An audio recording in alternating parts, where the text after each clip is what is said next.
नमस्कार मैत्रिणींनो, रंजना किचनमध्ये तुमचं अगदी मनापासून स्वागत आहे. आज आपल्याला बनवायची आहे पुणेरी मिसळ. तोंडाला पाणी सुटलेली झणझणीत चमचमीत पुणेरी मिसळ.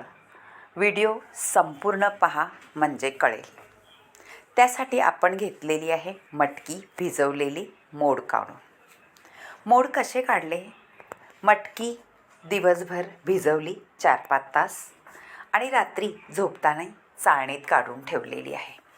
सकाळी मस्त त्याला मोड आलेले असतात भरपूर असे, आणि गावरान मटकी असल्यामुळे त्याची चवही भारी लागते. आता मटकी आपल्याला छान 2 पाण्याने धुवून घ्यायची आहे, व्यवस्थित चोळून. आणि त्याला आपल्याला काय करायचं आहे पहा. तुम्ही मिसळ जर पाहिली तर नक्कीच तुमच्या तोंडाला पाणी सुटल्याशिवाय राहणार नाही. आणि व्हिडिओ संपूर्ण पाहिला तरच तुम्हाला कळेल पुणेरी मिसळ कशी बनवली. भरपूर लसूण घेतलेला आहे, तो सुद्धा गावरान, आणि त्याला आपल्याला ठेचून घ्यायचा आहे. ठेचलेला लसणाचा स्वाद अगदी अप्रतिमच येतो. सगळा लसूण ठेचून घेतल्यानंतर आपल्याला एक भांडं ठेवायचं आहे गॅसवरती. गरम होऊन द्यायचं आणि त्याच्यात 2 चमचे एवढं आपल्याला तेल घालायचं आहे. तेल थोडं गरम झालं का आपला ठेचलेला लसूण घालून घ्यायचा आहे आणि परतून घ्यायचा आहे. त्याचा स्वाद अप्रतिम येतो गावरान लसणाचा, आणि आपण सालही नाही काढली त्यामुळे भारीच सुगंध सुटणार आहे पहा. आता परतून घेतल्यानंतर आपण स्वच्छ धुवून घेतलेली मटकी त्यामध्ये घालून घ्यायची आहे परतायला. मैत्रिणींनो, मटकी तुम्ही नक्कीच परतून घ्या, म्हणजे मटकीचा सुगंध अगदी त्या मिसळमध्ये छानच येतो. आता लसणाची फोडणी आपल्याला दिल्या, आता झालेली आहे फोडणी. परतून मटकी घालून घेऊ आपण आणि छान खमंग भाजून घ्यायची आहे. मटकी भाजल्यामुळे शिजलेही जाते आणि मिसळीमध्ये त्याचा आरोमा छान उतरला जातो भाजलेल्याचा. तुम्ही कधी अशी भाजून मटकीची मिसळ केले का? नसली केली तर नक्कीच करून पहा पुणेरी मिसळ भाजलेली मटकी. आता त्या पॅनमधून मी लोखंडाच्या पॅनमध्ये घालून घेतलेली आहे आणि भाजून घेतलेली आहे, कारण मला मोठं भांडं पाहिजे आहे आपल्याला फोडणी देण्यासाठी. आता एकीकडे आपली मटकी भाजते म्हणजे शिजतेच म्हणायचं. आता त्याला तेल ओतून आपल्याला फोडणी द्यायची आहे परत. जिरी, मोहरी, हिंग. मैत्रिणींनो, हिंग जरूर घाला, कारण हिंगाचा स्वाद अप्रतिमच येतो मिसळीला. आणि फोडणीमध्येच घालायचा हिंग. कढीपत्ता भरपूर घालायचा. 2 पानं आहे ह्याची तमालपत्राची, तीसुद्धा आपल्याला तोडून घालायची आहे. तोडून याकरता घालायची आहे, तोडल्यानंतर त्याचा सुगंध भारी येतो परतल्यावरती. आता 2 मोठे कांदे आहेत, ते कापून घेतलेले आहेत आणि परतून घ्यायचे आहेत. मैत्रिणींनो, कांद्याचा स्वादही त्याच्यामध्ये भारीच येतो, त्यामुळे कांदा छान लालजरद परतून घ्यायचा आहे. हे पहा, कांद्याला आपलं तेल सुटलेलं आहे. त्यानंतर आपल्याला 2 मोठे टॅमॅटोसुद्धा घालून घ्यायचे आहेत. ते सुद्धा मऊसर परतून घ्यायचे आहेत. मऊसर होण्यासाठी आपल्याला त्याच्यावर थोडंसं झाकण ठेवून घ्यायचं आहे, म्हणजे छान कांदा आणि टोमॅटो परतला जातो आणि मऊ होऊन जातो. हे पहा, झालेलं आहे. आता त्याच्यात आता आपल्याला घालायचे आहेत मसाले. मसाले कोणते घालायचे ते सुद्धा पाहून घ्या. हा मसाला आहे कांदा एक कच्चा, टॅमॅटो तोही कच्चाच होता, आणि आलं लसूण याची पेस्ट करून घेतली होती, ती घालून परतून घ्यायची. आणि मसाले आपले हळद, घरगुती मसाला, लाल तिखट, कांदा लसूण मसाला, गरम मसाला आणि काश्मीरी मसालासुद्धा घाला, त्याने तरी अप्रतिम येते.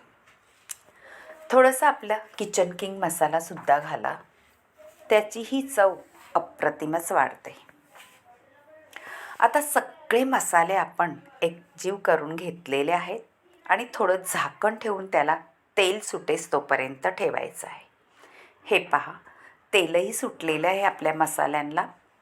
आता ह्या स्टेजला काय करायचं आहे पहा, हलवून घ्यायचं आहे व्यवस्थित आणि त्यामध्ये आपल्याला घालायचं आहे मटकी.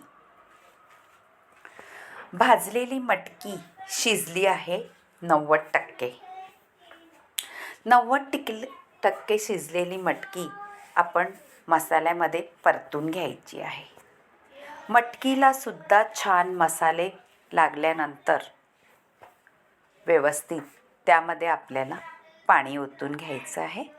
त्याआधी चवीनुसार मीठही घालून घ्यायचं आहे. मीठ आपल्या मसाल्याच्या अंदाजाने घाला. प्रत्येकाचे मसाले वेगळे असतात आणि तिखटही प्रत्येकाला वेगळं लागतं. कोणाला तिखट लागतं, कोणाला कमी तिखट लागतं. याप्रमाणे चवीनुसार आपलं मीठ घालून घ्यायचं आहे आणि छान परतून त्यामध्ये आपल्याला गरम पाणी ओतायचं आहे मैत्रिणींनो. थंड पाणी ओतायचं नाही. थोडंसं गरम पॅन होतं मटकीचं, त्यामध्ये पाणी घालून मी त्याच्यात ओतून घेतलेलं आहे आणि परत थोडं गरम पाणी व्हायला ठेवलं होतं, ते सुद्धा ओतून घेतलेलं आहे.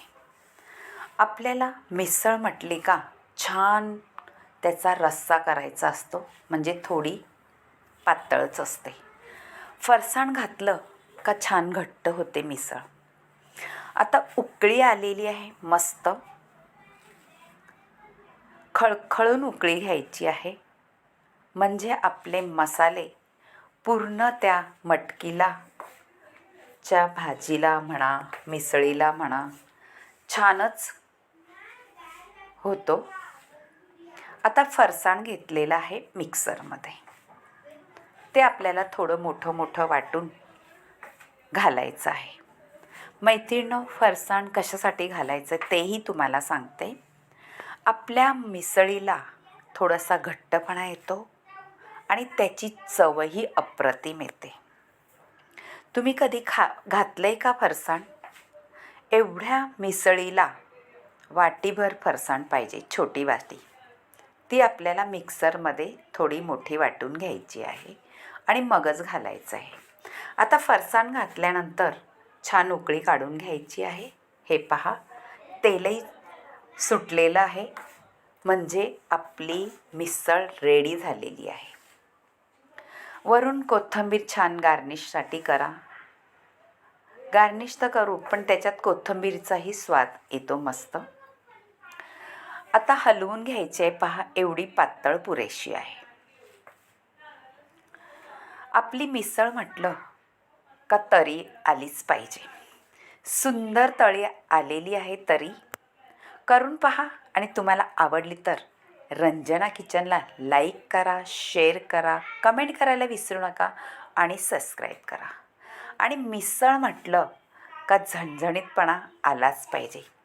त्यात पुणेरी मिसळ म्हटल्यावरती तोंडाला चव तर देईलच, पण तुमच्या तोंडाची चव विसरणार नाही, इतकी भन्नाट मिसळ होते.